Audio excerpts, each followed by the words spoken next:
اعوذ باللہ من الشیطان الرجیم بسم اللہ الرحمن الرحیم الحمدللہ رب العالمین باری الخلائق اجمعین والصلاة والسلام علی اشرف الانبیاء والمرسلین سیدنا و نبینا و مولانا ابوالقاسم محمد والصلاة والسلام علی اہل بیتہ الطیبین الطاہرین المعصومین.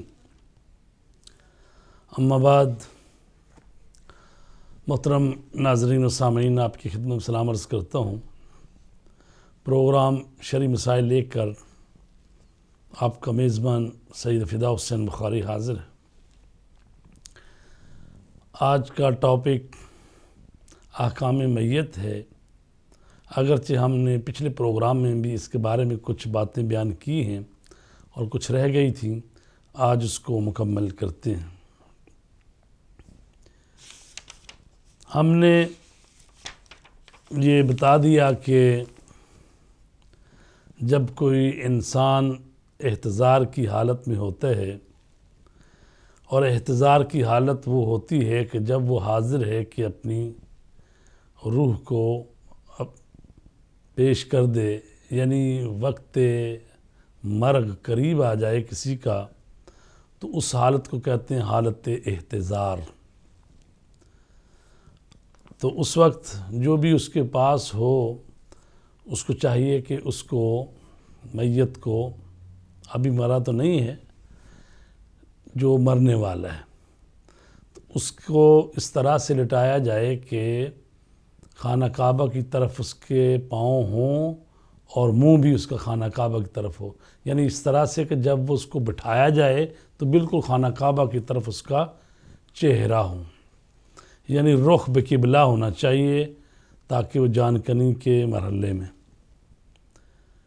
اور جب وہ دنیا سے چلا جاتا ہے تو اس کے ہاتھ پاؤں جو ہیں وہ سیدھے کرنے چاہیے، آنکھیں بند کرنی چاہیے. اور جہاں وہ فوت ہو گیا ہے، اگر ابھی دیر ہے اس کے تجہیز و تکفین میں، رات ہو گئی ہے، تو رات کے وقت اس کے نزدیک چراغ جلانا چاہیے، قرآن خوانی کرنی چاہیے. اور پھر ظاہر ہے کہ اس کے لیے غسل ہے، اور 3 غسل ہوتے ہیں میت کے. ایک جو غسل ہوتا ہے وہ بیری کے پتے ملا کر ہوتا ہے، دوسرا کافور ملا کے ہوتا ہے، اور تیسرا جو ہوتا ہے خالص پانی سے غسل دیا جاتا ہے. اور 3 غسل ہوتے ہیں. اگر وہ بیری کے پتے نہ مل سکیں یا کافور نہ مل سکے تو پھر تینوں غسل جو ہیں اس کے لیے وہ خالص پانی سے ہی غسل دیے جائیں گے. اور یہ بھی بات ہے کہ تمام جتنے بھی یہ غسل اور کفن اور دفن کے جتنے بھی یہ مراحل ہیں، ان سب کو جو ولی میت ہے اس کی اجازت سے انجام دینے چاہیے. اگر بغیر اذن ولی یہ کام ہوگا تو کہا گیا ہے کہ پھر باطل ہے، اس کا اعادہ کرنا چاہیے. تو لہٰذا ولی میت جو ہے اس کا اذن جو ہے وہ بہت ضروری ہے، کیونکہ وہ ولی ہے میت کا. ہاں، اگر کوئی ایسی جگہ پہ فوت ہوا جہاں پر اس کا کوئی بھی نہیں ہے، تو ظاہر ہے کہ اس پر پھر سارے جو مسلمان ہیں ان پر واجب کفائی تو ہوتا ہی ہے یہ غسل کفن اور دفن. تو اس وقت کی صورتحال اور ہے، لیکن اگر ولی موجود ہے تو پھر اس کی اذن سے ہی یہ اس کے غسل اور کفن اور دفن کے جو مراسم ہیں وہ انجام دیے جائیں گے. اور بیوی جو ہوتی ہے، اگر کسی کی فوت ہو جائے تو اس کا ولی اس کا شوہر ہے. قال الامامیہ جمیع الواجبات المتعلقہ بتجہیز المیت تتوقف صحتها على اذن الولی من غیر فرق بین التغسیل والتکفین والصلاۃ.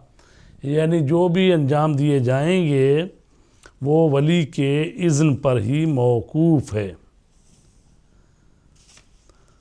تو شوہر جو ہے وہ اپنی جو مرنے والی بیوی ہے اس کا ولی ہے. اور اسی طرح اگر کوئی باپ فوت ہو گیا ہے تو اولاد میں جو بڑا بیٹا ہے وہ ولی ہے، اگر اس کا مرنے والے کا باپ زندہ ہے یعنی وہ دادا زندہ ہے تو پھر وہ ولی ہے۔ تو اسی طریقے سے جتنا جتنا کوئی زیادہ ارث میں حصہ پاتا ہے وہی، یعنی پہلے طبقے میں سے موجود ہے تو وہ ولی ہوگا، پھر وہ نہیں تو دوسرے طبقے میں، پھر تیسرے طبقے میں، اسی طرح۔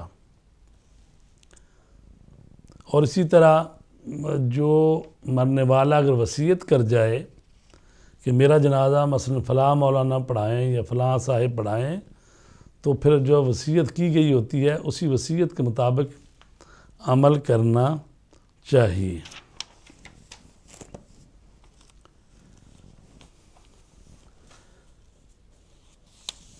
تو حنوط کے مسائل ہم نے بتائے تھے کہ غسل کے بعد میت کو حنوط کرنا واجب ہے، جس کا مطلب یہ ہے کہ اس کے سجدے کے 7 اعضاء ان پر کافور ملنا ہوتا ہے۔ اور سجدے کے 7 اعضاء کون سے ہیں؟ پیشانی ہے، دونوں ہتھیلیاں ہیں، دونوں گھٹنے ہیں، اور دونوں پاؤں کے جو بڑے انگوٹھے ہیں ان کے سروں پر یہ حنوط کرنا ہوتا ہے، یعنی سجدے کے 7 اعضاء، پیشانی، دونوں ہتھیلیاں، دونوں گھٹنوں اور پاؤں کے دونوں انگوٹھوں پر ایسا پسا ہوا کافور مل دیا جائے جس کی بو موجود ہو، یعنی بہت پرانا کافور نہ ہو جس کی بو ہی نہیں ہے، یعنی اس کافور کی بو ہونی چاہیے۔ بہتر یہ ہے کہ میت کی پیشانی سے حنوط کا آغاز اور دونوں ہتھیلیوں پر اس کا اختتام ہو۔ حنوط کے بعد میت کو 3 کپڑوں میں کفن دیا جائے گا۔ ایک تو ہے لنگ، احتیاط واجب کے طور پر لنگ ایسی ہو جو ناف سے گھٹنوں تک بدن کے اطراف کو ڈھانپ لے۔ قمیض جو ہے احتیاط واجب کے طور پر قمیض ایسی ہو کہ کندھوں سے آدھی پنڈلیوں تک تمام بدن کو ڈھانپ لے۔ چادر واجب ہے کہ چادر پورے بدن کو ڈھانپ سکے، اور احتیاط واجب کے طور پر چادر کی لمبائی اتنی ہو کہ میت کے پاؤں اور سر کی طرف سے گرا دے سکیں، اور اس کی چوڑائی اتنی ہونی چاہیے کہ اس کا ایک کنارہ دوسرے کنارے پر آ سکے۔ اگر میت کی عمر 6 سال ہے یا اس سے زیادہ ہے تو اس پر نماز پڑھنا واجب ہے۔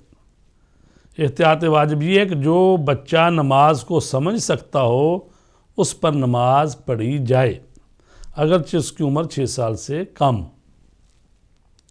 اچھا، میں یہ عرض کروں کہ یہ 6 سال سے کم کی عمر کے بچے پر نماز پڑھنا واجب تو نہیں ہے، لیکن جو غسل دینا ہے وہ چاہے بچہ جو ہے وہ سکھتی ہو گیا ہو 4 مہینے کا یا اس سے زیادہ، تو اس کو غسل دیا جائے گا، کفن دیا جائے گا اور نماز نہیں پڑھی جائے گی۔ لیکن اگر بچہ بڑا ہو گیا، تھوڑی سمجھ رہا ہے بات، 6 سال سے اگر سے چھوٹا ہے تو بات کو سمجھتا ہے صحیح طرح، تو اس کا نماز جنازہ پڑھا جا سکتا ہے، لیکن واجب جو ہے وہ 6 سال کے بچے کا۔ نماز میت کا طریقہ یہ ہے کہ نماز گزار میت پر 5 تکبیریں کہے، اور بہتر یہ ہے کہ سب سے پہلے نماز گزار پہلی تکبیر کہے، اس کے بعد شہادتین پڑھے، پھر دوسری تکبیر کہے اور محمد و آل محمد پر درود بھیجے، اور اس کے بعد تیسری تکبیر کہے اور مومنین اور مومنات کے لیے دعا کرے، پھر چوتھی تکبیر کہے اور میت کے لیے دعا کرے، پھر 5ویں تکبیر کہے اور نماز کو ختم کرے۔ ہمارے اور برادران اہل سنت کے درمیان فرق جو یہ ہے کہ وہ 4 تکبیریں پڑھتے ہیں، ہم 5 تکبیریں پڑھتے ہیں، اور کہا گیا ہے کہ 5 نمازیں ہیں یومیہ، ہر نماز کی ایک تکبیر لی گئی ہے، یعنی 5 تکبیر نماز جنازہ ہوتا ہے، اور مسلمان مومن پر از نظر فقہ جعفری۔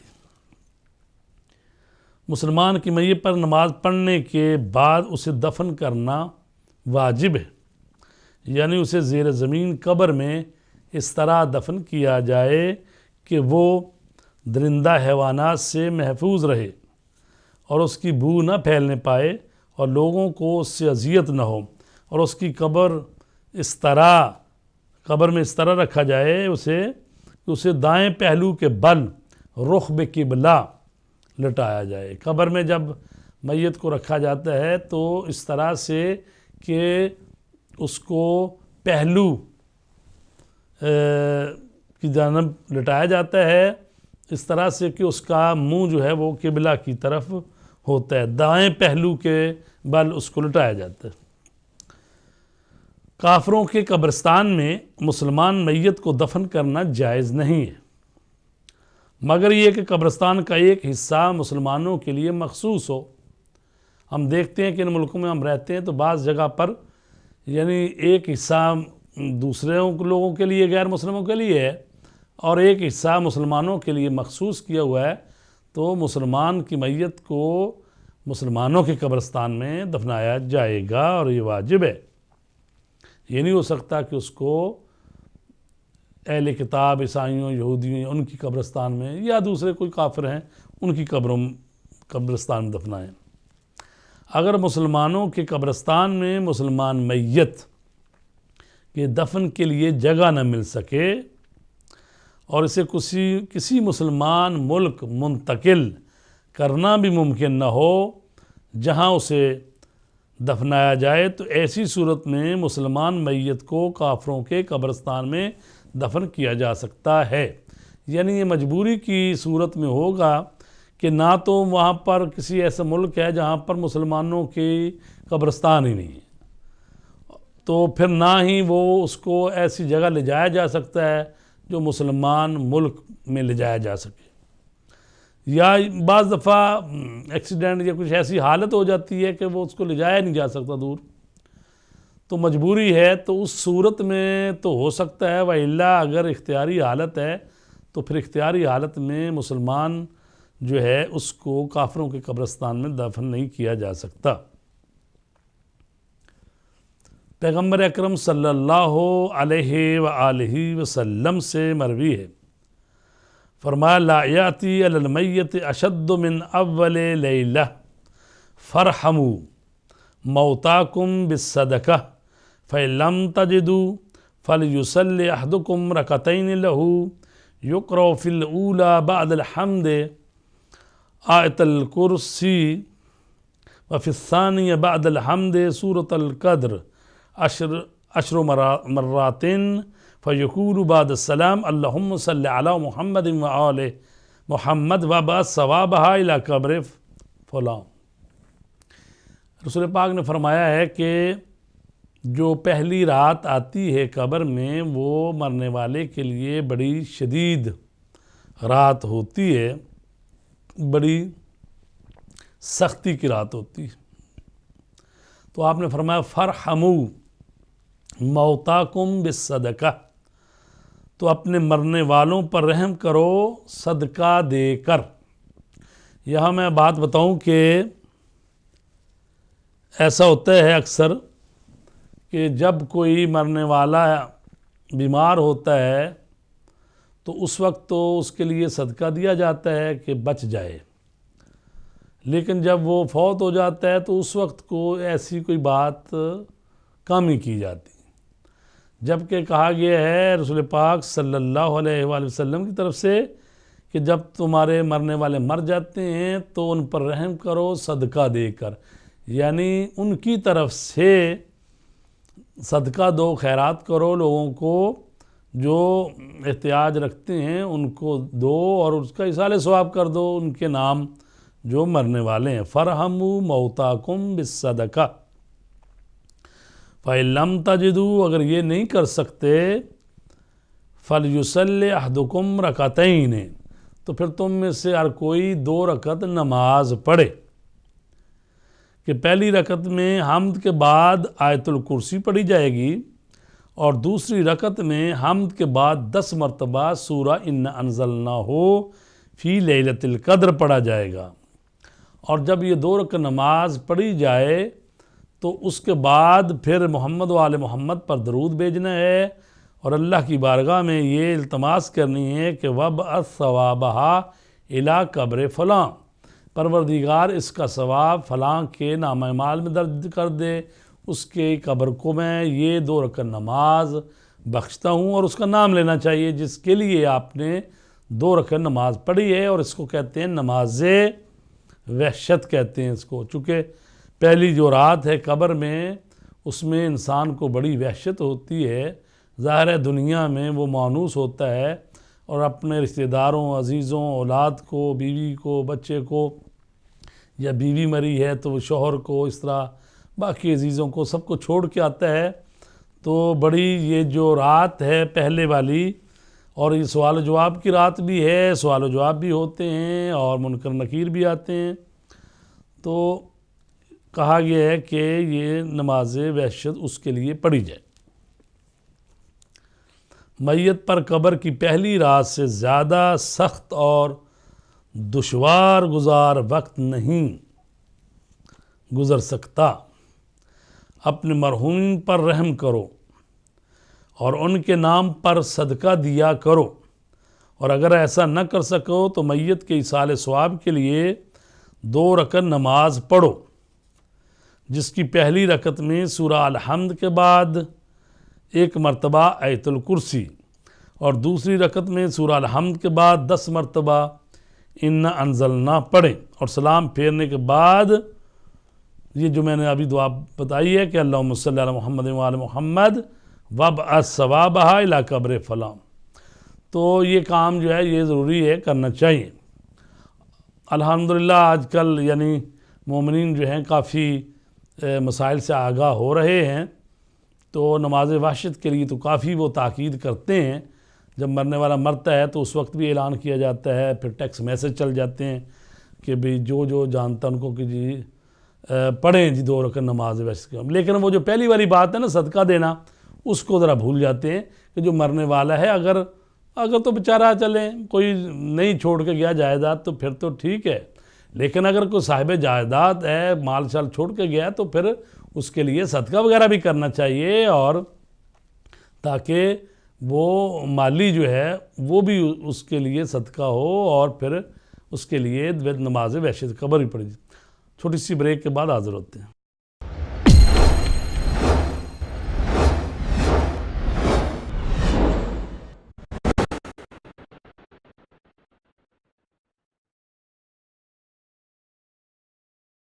محترم ناظرین، ہم احکام میت بیان کر رہے ہیں، اس میں غسل، کفن اور دفن اور نماز کے جو احکامات ہیں وہ ہم بیان کر رہے ہیں۔ تو عورت کا کفن جو ہے وہ کس کے ذمہ ہے؟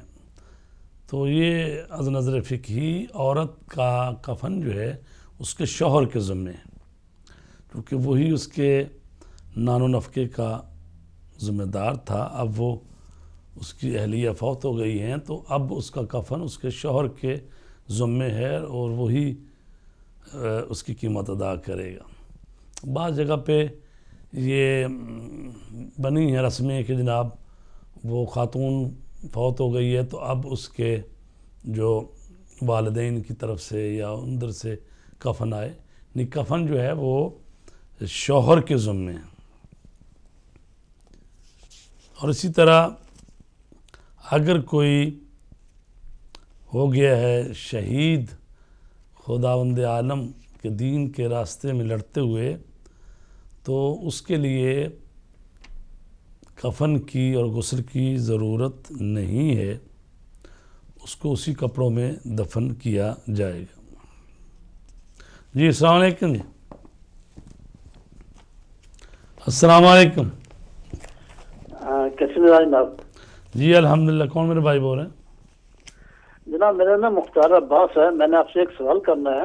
جی فرمائیے۔ کل کی بات ہے، کل مولانا عظیم صاحب اور مولانا عباس صاحب اور ایک اور صاحب بیٹھے صاحب، کل اذان ہوئی تھی 9:40 پہ لندن میں، آپ کا پروگرام چل رہا تھا، دعا وغیرہ کیک وغیرہ کاٹنے کے بعد، اور آج اذان جو ہے 5 بجے سے 26-27 منٹ پہ ہو گئی. یہ ٹائم ڈفرنس کیوں؟ اچھا کل یہ جلدی ہو گئی، آج دیر سے، وہ بھی اتنا 10 منٹ سے زیادہ کا فرق پڑ گیا. وہ مجھے کنٹرول روم سے کہہ رہے ہیں کہ جو ہمارے پاس وہ اسلامی کیلنڈر ہے لندن سے، ہم اس کے مطابق اذان دیتے ہیں. جی شکریہ جی. جی تو عزیزان گرامی، بات ہو رہی تھی کہ جو میت ہے مسلمان کی، اس کو دفن کرنا چاہیے مسلمانوں کے قبرستان میں. مسلمان کی میت پر نماز پڑھنے کے بعد اسے دفن کرنا واجب ہے، یعنی اسے زیر زمین قبر میں اس طرح دفن کیا جائے کہ وہ درندہ حیوانات سے محفوظ رہے. یعنی خود زمین کو کھودنا ضروری ہے، یہ نہیں ہے کہ زمین کو اوپر رکھ کر ہی اوپر بنا دی جائے قبر. نہیں، زمین کو کھودنا چاہیے اور زمین کے اندر اس کو رکھنا چاہیے. اور پھر یہ کتنا گہرا ہونا چاہیے؟ یعنی اتنا کہ درندے وغیرہ اس کو کھود نہ سکیں.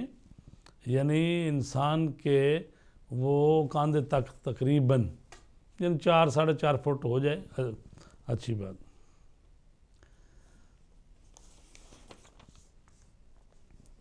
میت کو زیر زمین دفن کرتے وقت لکڑی کے بکس میں رکھنے میں کوئی حرج نہیں، البتہ اس دوران دفن کی شرائط کا خیال رکھنا ضروری ہے.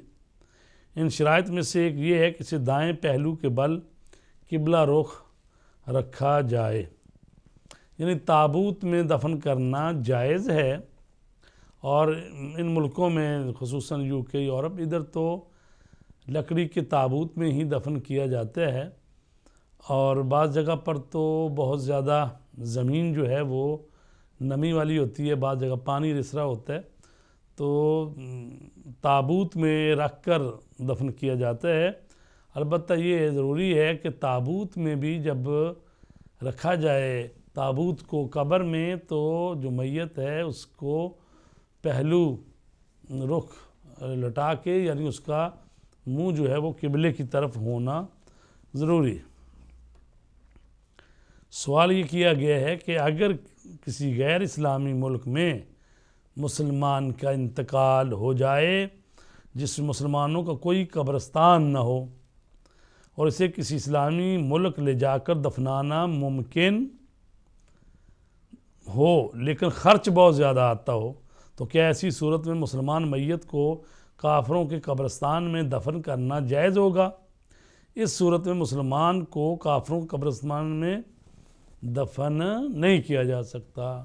یعنی اگر خرچے کی وجہ سے مسلمانوں کے قبرستان تو وہاں ہے نہیں ہیں، اور دوسروں کے قبرستان ہیں غیر مسلموں کے، تو کیا اس لیے کہ اس پر خرچ بہت آتا ہے تو اس کو ادھر کافروں کے قبرستان میں دفن کر دیا جائے؟ تو یہ درست نہیں ہے، چونکہ واجب کفائی ہے. اگر وہ اخراجات ظاہر ہے ولی میت کے پر ہوتے ہیں، اگر وہ فقیر ہیں، وہ نہیں دے سکتے خرچہ اس کا، تو پھر تمام مسلمان جو ہیں ان پر بھی واجب ہوتا ہے، واجب کفائی ہوتا ہے غسل دینا، کفن دینا اور دفن کرنا. اگر وہ اس کے ولی جو ہیں وہ نہیں یہ کام کر سکتے، تو دوسرے مسلمان جو ہیں ان کو ان کی مدد جو ہے وہ کرنی چاہیے. یہ نہیں ہو سکتا کہ بھئی ادھر مسلمانوں کا قبرستان ہے نہیں تو بس غیر مسلمانوں کے قبرستان میں دفن کر دو. یا یہ ہے کہ پھر مسلمانوں پر بھی یہ ضروری ہے کہ پھر واجب کفائی ہے، تو ان پر ضروری ہے کہ وہ زمین خریدیں یا وہ جگہ قبرستان کی بنائیں تاکہ مسلمان مردوں کو وہاں پر دفن کیا جا سکے. اگر کسی مسلمان مکلف کا ایسے غیر اسلامی ملک میں انتقال ہو جائے، ہمارے ساتھ کالر جی. السلام علیکم. السلام علیکم سر. جی وعلیکم السلام. کون میرے بھائی، کہاں سے بول رہے ہیں؟ سر میں لندن سے بات کر رہا ہوں، میرا نام فصاحت حسن ہے. جی سر میرا ایک سوال ہے آپ سے، ٹاپک سے ہٹ کر ہے. جی وہ یہ کہ ہمارے پاس لندن میں جو نماز مغربین کا ٹائم ہے وہ 9:20 ہے. 9:20. اچھا جی.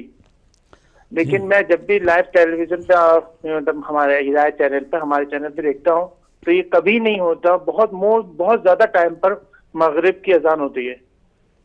یہ کیا ایشو ہے؟ مطلب میں سمجھ نہیں پا رہا ہوں کہ کیا چیز غلط ہے. ہمیں تو فالو کرنا چاہیے نا ٹائمنگ اذان کی. یہ سر پلیز اس کے بارے میں ایکشن لیجئے کہ ہمیں مغرب کی اذان ہمارے ٹائم پہ مل جائے. جی ٹھیک ہے، شکریہ جی. دیکھیں آج جو ہے نا 9:24 ہیں تو اور 24 پر ہی اذان ہوئی ہے، تو 1-2 منٹ جو ہوتے ہیں. اور پھر یہ بھی ہے کہ آپ نے ابھی کون سا روزہ کھولنا ہے، مطلب ہے 2-4 منٹ. کئی کیلنڈر چھپے ہوئے ہیں، کوئی کسی تنظیم نے چھاپا ہے، کوئی کسی تنظیم نے چھاپا ہوا ہے. بالآخر جس کا بھی آپ کریں گے نا تو ساتھ کوئی 1-2 منٹ کا فرق ہوتا ہی ہر تنظیم کا. تو ایسا نہیں ہے کہ بالکل دقیق کوئی ایک ہی کیلنڈر ہو کہ جو بھئی بالکل جس کو سارے ہی فالو کر رہے ہوں. مختلف تنظیموں نے کئی کیلنڈر چھاپے ہوتے ہیں جس میں 2-2 4-4 منٹ کا فرق ہوتا ہے.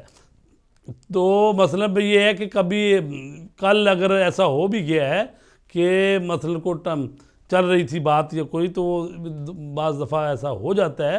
تو اس سے یہ نہیں ہے کہ بھئی کبھی بھی نہیں اس پر اذان ہوئی، نہیں، بالکل ہوتی ہے اذان، وقت پر ہی ہوتی ہے.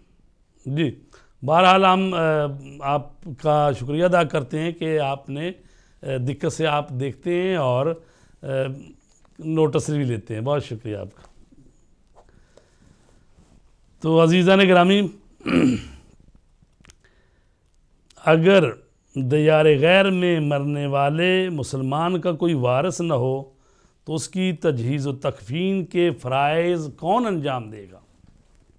اس کا جواب یہ ہے، اگر ولی سے رابطہ کر کے اس سے اجازت لینا ممکن نہ ہو تو اس سے اجازت لینا واجب نہیں ہے، اور وہاں پر موجود مکلفین جتنے بھی ان پر واجب کفائی ہے کہ کفن و دفن کے فرائض ادا کریں.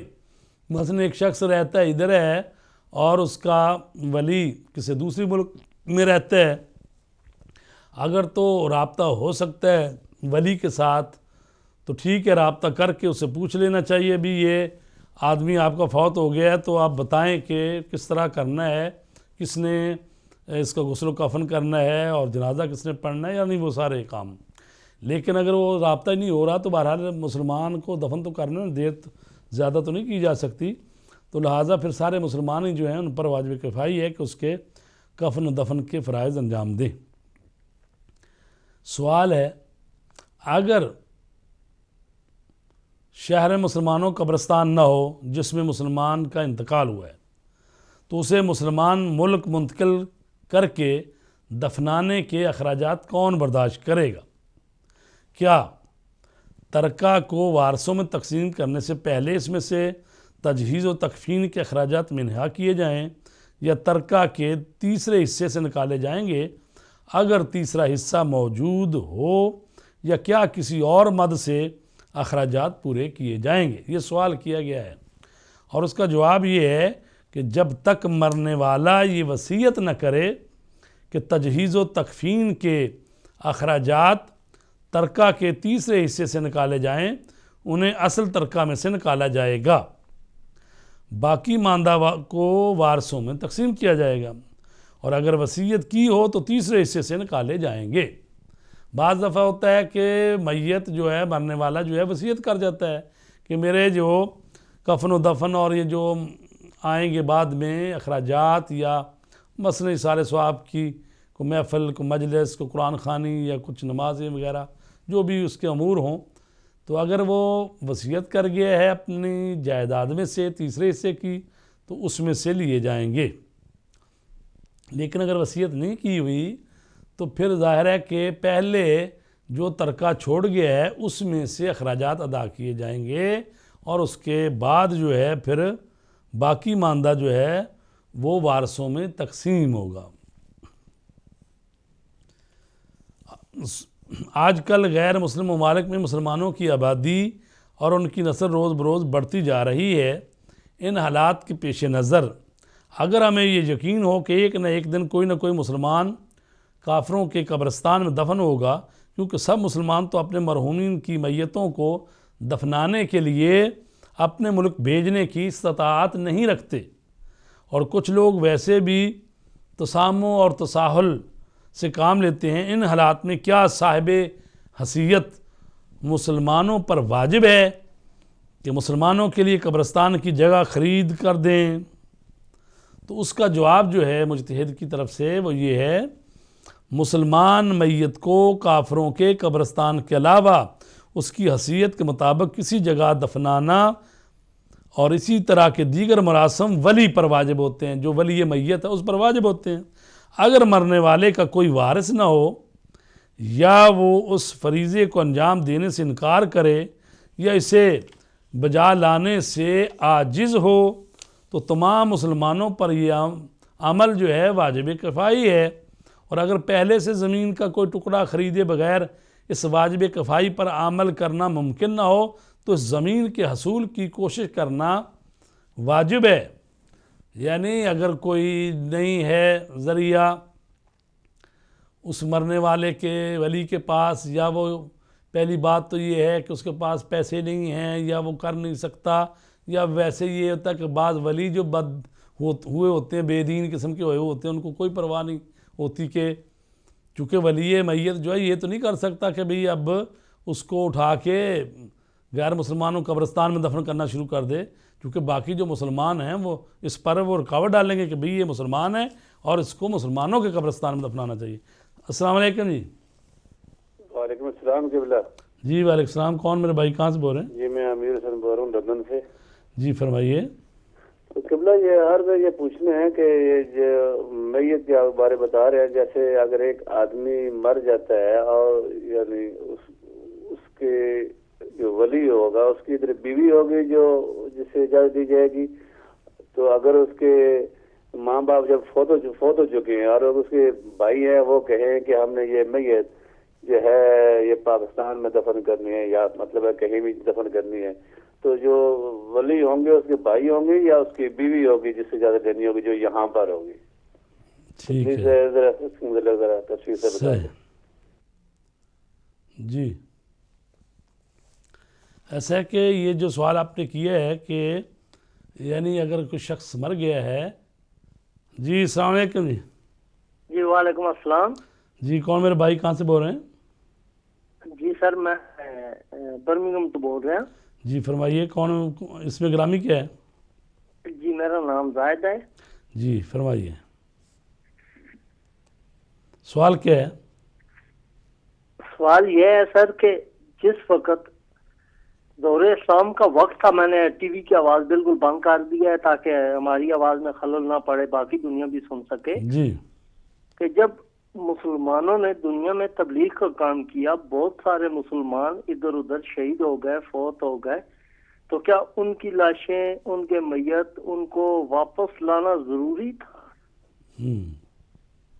مکہ میں؟ اور کیونکہ دین تو مکہ سے شروع ہوا اور مدینہ میں جا کے، اور پھر تو پلیز ذرا احتیاط سے یہ وضاحت کر دیں کہ باقی لوگوں کو بھی سمجھ آ جائے کہ کیا اسلامی ملک میں جانا، ان کی باڈی لے کے جانا، یا یہاں پہ اب ہم یہاں انگلینڈ میں رہ رہے ہیں تو یہاں پہ جو لوگ ہیں یہاں ہمارے قبرستان سانجھے ہیں کیونکہ ایک ساتھ ہیں، یہاں پہ ایک سائڈ پہ مسیح ہیں، ایک سائڈ پہ یہودی ہیں، ایک سائڈ پہ مسلمان ہیں۔ جی ٹھیک ہے، شکریہ جناب۔ وہ جو پہلا سوال کیا گیا ہے جس میں کہا گیا کہ ایک شخص فوت ہو گیا تو اب اس کی بیوی اس کی ولی ہے یا اس مرنے والے کے بھائی اس کے ولی ہیں؟ مثلا بیوی کہتی ہے کہ میں ادھر ہی اس کو دفن کرنا چاہتی ہوں، بھائی کہتے ہیں کہ اس کو مثلا جس ملک میں رہتے ہیں وہاں پر لے کے آؤ، تو کس کی بات مانی جائے گی؟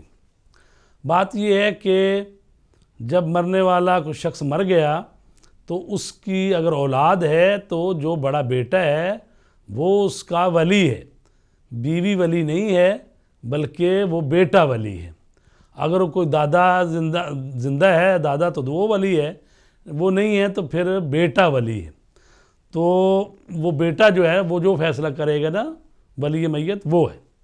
اگر وہ بھی نہیں ہے، کسی کی اولاد ہی نہیں ہے، تو پھر یہ ہے کہ پھر فیصلہ کرنا ہوتا ہے، یعنی پھر بیوی کا، یا اگرچہ وہاں پر کہا گیا ہے کہ جو اس کی ارث میں پہلا طبقہ ہے، پہلا طبقہ میں ہوتا ہے اولاد ہوتی ہے، والدین ہوتے ہیں، بیوی بھی ہوتی ہے، تو یہ پہلے طبقے کے لوگ ہیں۔ تو دوسرے طبقے کے لوگ ہیں بھائی بہنیں اور دوسرے چیزیں، تو پھر کہا گیا کہ پہلے طبقے والے جو ہیں نا وہ اس کے ولی ہوں گے۔ تو جی السلام علیکم جی، ہلو السلام علیکم جی۔ تو سوال جو کیا بھائی صاحب نے برمنگھم سے، انہوں نے کہا کہ جس وقت مسلمان جو ہیں وہ دنیا میں تبلیغ کرتے تھے، جاتے تھے، تو وہاں پر وہ فوت ہو جاتے تھے تو کیا ان کی میتیں واپس لے کر آتے تھے مکے یا مدینے یا مسلمان ملک میں؟ بات یہ ہے کہ یہ نہیں کہا جا رہا کہ آپ جس کنٹری سے ہیں یا جہاں کے ہیں وہاں پر اب اس کی ڈیڈ باڈی کو لے کر آئیں، یہ نہیں کہی جا رہی بات یہ ہو رہی ہے کہ جہاں بھی آپ دفن کریں گے مسلمانوں کا قبرستان ہونا چاہیے، یا یہ ہے کہ اگر وہ اکٹھا ہی قبرستان ہے جیسے کہ یہاں پر ہے کہ ایک جو ہے مثلا پلاٹ یا ایک طرف جو ہے وہ مسیحیوں کی قبریں ہیں، دوسری طرف مثلا یہودیوں کی قبریں ہیں، اور ایک علیحدہ پلاٹ کر دیا گیا ہے وہ مسلمانوں کی قبر، تو جو علیحدہ کر دیا گیا ہے اس کا مطلب ہے وہاں مسلمانوں کے لیے جگہ مخصوص کر دی ہے، تو کوئی حرج نہیں ہے، وہاں پر تو وہ دفن ہو سکتا ہے اور وہاں پہ ہی کرنا چاہیے۔ یہ نہیں کہہ رہے کہ بھی ضرور کو واجب نہیں ہے کہ اس کی ڈیڈ باڈی مسلمان کی مسلمان ملک میں لے جائی جائے۔ ہاں اگر اللہ نے توفیق دی ہے، اتنا مال ہے کسی کے پاس، تو مستحب ہے کہ جو مرنے والا مسلمان ہے اگر اس کو یعنی مقامات مقدسہ کی طرف لے جا کر دفن کیا جائے، مثلا وادی السلام نجف اشرف میں دفن کیا جائے، یا امام رضا کے روضے، یا رسول پاک صلی اللہ علیہ وسلم جنت البقیع، ادھر جہاں پر وہ ہمارے بزرگ اور صالحین اور ائمہ اطہار ہیں، اصحابہ کرام ہیں، تو وہاں پر لے جائے تو بڑی اچھی بات ہے۔ وہاں پر نہیں لے سکتا تو اپنے مسلمان ملکوں میں بھی لے جا سکتے ہیں، اور اس ملک میں اگر آپ کے قبرستان علیحدہ ہیں تو اپنے اپنے قبرستانوں میں دفن کیا جائے گا مسلمان کو مسلمان کے قبرستان میں۔ لیکن اگر اکٹھا بھی ہے، بڑا قبرستان ہے اور اس میں آدھا مسلمانوں کے لیے مخصوص ہے، آدھا جو ہے وہ مسیح بھائیوں کے لیے مخصوص ہے، تو ظاہر ہے کہ مسلمانوں کا جو حصہ ہے اس طرف ہی اس کو دفن کیا جائے گا۔ تو لہٰذا باڈی کو لے کر جانا جو ہے وہ یعنی کوئی واجب نہیں ہے۔ یہ تو یہ ہوتا ہے کہ بعض دفعہ آدمی آیا کسی دوسرے غیر مسلم ملک میں، وہاں فوت ہو گیا، باقی سارے رشتہ دار یا بہن بھائی یا بچے بھی ادھر رہتے ہیں، تو وہ قبر ادھر بن جائے گی تو پھر وہ ان کے لیے مسئلہ ہوگا۔ چونکہ قبر کو بنا کے چھوڑ دینا بھی تو کوئی بات نہیں ہے نا، یعنی قبر جو بنی ہے اس پر اگر پچھلے اولاد ہے اور بچے ہیں، قبر پر جائیں، فاتحہ خوانی پڑھیں، قرآن خوانی کریں، اور جب بھی اس کا کوئی وہ آتی ہے برسی آتی ہے یا جمعرات کے دن جانا چاہیے، تاکہ ماں باپ یا جو عزیز و اقارب ہیں ان کی قبروں پر جایا جائے۔ لیکن یہاں پر دفن کر دیں گے تو ظاہر ہے کہ پھر وہ تنہا ہے، یہاں پر پچھلے سارے خاندان والے دوسری جگہ پہ ہیں، تو اس لیے کہا جاتا ہے یہ ساری مصلحتیں اس میں موجود ہیں۔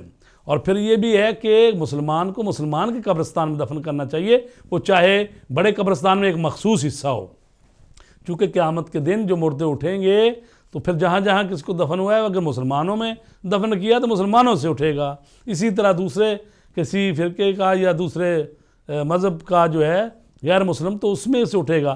تو اس لیے یہ واجب ہے، یہ کوئی ایسی بات معمولی نہیں ہے کہ مسلمان کو مسلمان کے ہی قبرستان میں دفن کرنا چاہیے۔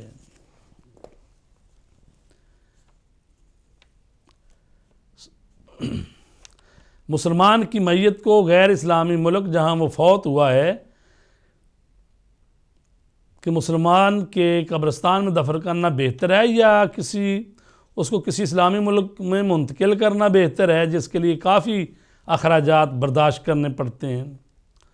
جواب یہ ہے کہ بہتر یہ ہے کہ اگر وارث ہوں یا اگر کوئی اور شخص رضاکارانہ طور پر بھیجے یا ترکے کا تیسرا حصہ جسے کار خیر میں خرچ کرنے کی وصیت کی ہو اور وہ کافی ہو، تو مسلمان کی میت کو اتباعات مقدسہ جہاں کوئی امام معصوم دفن ہو یا دیگر جو مستحب مقامات پر لے جا کر دفن کرے، واللہ عالم۔ تو لہٰذا یہ اگر وہ کرنا چاہے تو کر سکتا ہے، لیکن اگر اس سے خود میت کے لیے مسائل پیدا ہوں، کئی دن لگ جائیں، اور تو پھر تو بہتر یہی ہے کہ اس کو مسلمانوں کے قبرستان میں جس ملک میں ہے وہاں پر ہی دفن کر دیا جائے۔ جی تو عزیزان گرامی، ہم نے آج میت کے مزید کچھ مسائل بیان کیے ہیں، اور ہمارے پاس 4-5 منٹ ہیں۔ نماز جنازہ جو ہے جب وہ پڑھی جاتی ہے تو اس کے لیے مستحب ہے کہ باوضو ہونا چاہیے، لیکن یہ بغیر وضو کے بھی نماز جنازہ پڑھی جا سکتی ہے، کیونکہ یہ نماز میت جو ہے یہ کہنے کو تو نماز ہے، لیکن اس میں نہ کوئی رکوع ہے نہ سجدہ ہے، یہ تو دعائیہ ہی ہے۔ نماز کہتے ہیں لیکن دعائیں ہی ہیں، یعنی 5 تکبیریں ہیں اور 4 دعائیں ہیں۔ تو لہٰذا اگر بغیر وضو بھی کوئی نماز جنازہ پڑھ لیتا ہے تو ہو جاتا ہے نماز جنازہ، لیکن بہتر ہے، مستحب ہے باوضو ہو کر نماز جنازہ پڑھا جائے۔ اور مسجد میں بھی نماز جنازہ ہو سکتا ہے، لیکن بہتر ہے کہ اس کے لیے علیحدہ جو جگہ بنی ہوتی ہے وہاں پڑھا جائے، یا جو قبرستان میں جگہ بنی ہوتی ہے وہاں پر پڑھی جائے۔ اور قبر کو مسطح کرنا چاہیے، یعنی ایک ہوتا ہے قبر پر مٹی ڈال کے اس طرح بنا دی جاتی ہے جیسے اونٹ کی کوہان ہوتی ہے، اس کو منع کیا گیا ہے۔ کہا گیا ہے کہ قبر کو مٹی جو ہے نا ڈال کے اس پر تو مسطح کیا جائے، یعنی اس کو زمین سے تقریباً 1 بالشت یا اس سے کم تر ہی رکھنا چاہیے۔ اور ظاہر ہے پکی قبر بھی بنائی جا سکتی ہے، تو پکی قبر بھی بنائی جائے گی تو وہ بھی اتنی اونچی نہیں کرنی چاہیے، مگر یہ کہ کوئی واقعاً ایسی ہستی ہو، کوئی بڑی شخصیت ہو، عالم دین ہو، امام زادہ ہو، اللہ کا ولی ہو، یا معصوم امام یا نبی، تو ان کے لیے تو یہ چیزیں کی جا سکتی ہیں، لیکن جو عام مرنے والا ہے، عام مومن ہے، اس کے لیے نارملی طریقے سے وہ جو ہے اقدام کرنے چاہیے۔ یہ نہیں ہے کہ بھئی پیسے زیادہ ہیں تو اب وہ مرنے والے کا مقبرہ ہی بنا دیا جائے، حالانکہ وہ مرنے والا بیچارہ سادہ سا مسلمان ہی تھا، تو لہٰذا اس کے لیے سادہ سی قبر ہی ٹھیک ہے۔ لیکن اگر واقعاً کوئی ایسی شخصیت گزری ہے، کوئی شہید ہو گیا ہے، معاشرے کے لیے بڑا اس نے کام کیا ہے، کوئی عالم دین ہے جس نے علمی کام کیا ہے، یا کوئی ایسا بزرگ شخصیت ہے جو اللہ کا ولی ہے، تو ان کے لیے تو ٹھیک ہے، لیکن یہ نہیں ہے کہ بھئی ہر بندے کے لیے ہی وہ اس طرح کی قبریں بنائی جائیں کہ جس میں بتایا جائے کہ بھئی پچھلے جو مرنے والے ہیں ان کے پاس کافی پیسے ہیں اور انہوں نے اتنے لاکھ لگا دیا اس کی قبر پر ہی۔ نبش قبر کرنا جو ہے نا وہ جائز نہیں ہے، یعنی قبر جو ہے اس کو کھود کے یعنی میت کو نکالنا یا دوبارہ اس کو کسی جگہ اور دوسری جگہ پہ، یہ جائز نہیں ہے، مگر یہ کہ وہ جو مرنے والا ہے مثلاً قتل ہو گیا ہے، اب اس کے لیے ضروری ہے کہ اس کا پوسٹ مارٹم نہیں کیا گیا تھا، یا کوئی گواہیاں وغیرہ آئی ہیں اب تو اس کو مزید چیک کرنا ہے، تو کوئی حقوق کا معاملہ ہے، اس موقع پر اس کی قبر کو کھولا جا سکتا ہے۔ یا یہ ہے کہ جو وارث تھے پچھلے، انہوں نے کسی کی جگہ میں قبر زبردستی بنا دی ہے، یعنی غصبی جگہ ہے، اور وہ راضی نہیں ہیں جن کی جگہ میں اس کو دفن کر دیا گیا، پھر بھی قبر وہاں سے اٹھانی پڑے گی۔ اور اسی طریقے سے کوئی بہت قیمتی چیز قبر میں دفن کرتے ہوئے رہ گئی ہے تو اس کو پھر واپس لینا ہے، تو اس کے لیے تو لہٰذا عام حالات میں جو ہے قبر کو کھودنا جو ہے وہ جائز نہیں ہے۔ البتہ یہ جو تکفیری گروہ، یہ سلفی اور وہابی قسم کے لوگ، یہ جو سیریا میں اور جگہ جگہ پہ دہشت گردی کا انہوں نے بازار گرم کیا ہوا ہے، بعض ان کے جو مسلح گروہ ہیں اور سیریا میں بھی لگے ہوئے ہیں، وہاں پر انہوں نے حضرت حجر بن ادئی کی قبر کو زری کو توڑ دیا اور پھر قبر کو کھودا، تو اسی طرح دوسرے روزوں کو بھی نقصان پہنچا رہے ہیں۔ اور یہ جو وہاں پر یہ باغی جو سیریا میں یہ کر رہے ہیں، وہ دھمکیاں بھی دے رہے ہیں کہ ہم حضرت زینب سلام اللہ علیہا اور اسی طرح حضرت اور رقیہ بنت حسین اور دوسرے جو روزے ہیں ان کو ہم اکھاڑ دیں گے. تو حقیقت میں یہ وہ لوگ ہیں کہ جو ذہنی طور پر فکری طور پر خارجی لوگ ہیں. اگر یہ اس وقت ہوتے تو یقیناً یہ مولا علی علیہ السلام کے خلاف یا امام حسین کے خلاف ہی لڑتے، اور اب ان کو موقع نہیں ملا تو اب ان کی یا ان کے ماننے والوں کی یا ان کے چاہنے والوں کی یا ان کے دوستوں کی، ان کے اولیاء کی قبروں کو توڑ رہے ہیں. اور یہ کوئی ایسی بات نہیں ہے اب کوئی ڈھکی چھپی بات رہی، بلکہ توڑتے ہیں اس کو، پھر فلمیں بناتے ہیں اور نعرہ تکبیر بھی بلند کرتے ہیں. تو لہٰذا یہ اللہ کے اولیاء اور صالحین کی قبروں کو توڑتے ہیں. اور ظاہر ہے کہ یہ مسلمانوں میں ایسا گروہ ہے کہ جن کی فکر جو ہے وہ صحیح نہیں ہے.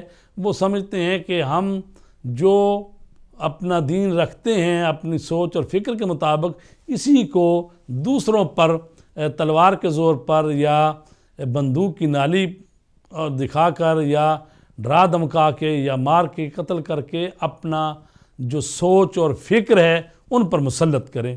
تو لہٰذا خداوند عالم ایسے لوگوں سے بچائے. اسلام تو کہتا ہے لا اکراہ فی الدین، دین میں جبر نہیں ہے. اور حقیقت میں اگر زبردستی کسی کو اپنا میسج پہنچائیں ڈنڈے کے زور پر اور پھر دھمکی دیں کہ بھی اگر آپ نے اس کو نہیں مانا تو قتل کر دیں گے، تو ظاہر ہے کہ ایسے میں وہ دین تو نہیں پھیلے گا، منافقت پھیلے گی. چونکہ دین وہی ہوتا ہے جس کو انسان اپنے دل اور ارادے سے یعنی اس کو سمجھ لے اور اس پر واقعاً اس کا دل مانے، اور پھر ہی وہ عقیدہ بنتا ہے. عقیدہ عقد سے ہے، عقد کے معنی گرہ ہیں، اور گرہ تبھی لگتی ہے جب کوئی منطقی بات ہوتی ہے، عقلی بات ہوتی ہے، اور جب کوئی انسان کے قلب سلیم کے مطابق ہوتی ہے. لیکن اگر زبردستی کرنا چاہیں تو پھر ظاہر ہے کہ پھر وہ دین نہیں پھیلتا، منافقت پھیلتی ہے. اور اللہ تبارک تعالیٰ ان لوگوں سے محفوظ رکھے جو مسلمانوں کو لڑانے کے لیے تو فتوے دے رہے ہیں اور ان طاغوت کے وہ حامی ہیں اور ان کے ایجنٹ ہیں. اللہ تبارک تعالیٰ سے طاغوتوں کو بھی اور طاغوت کے ایجنٹوں کو بھی، جو کوئی مفتی کے شکل میں ہیں، کوئی کسی شکل میں ہیں، تو اللہ تبارک تعالیٰ امت اسلامیہ کو ان کے فتووں سے بچائے. وما علینا الا البلاغ.